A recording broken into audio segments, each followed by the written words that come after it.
ఈ కష్టం, ఈ సుఖం ఇవన్నీ పాఠాలు నేర్పించటానికే వస్తాయి.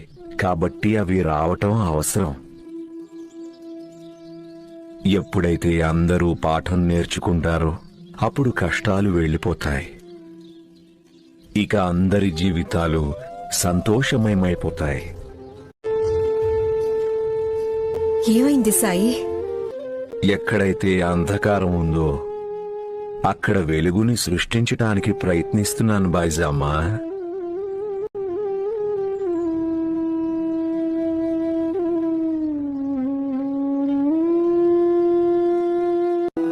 గుర్తుంచుకోండి, మనం ఏం చేసినా మనసారా చేయాలి, సద్భావనతో చేయాలి.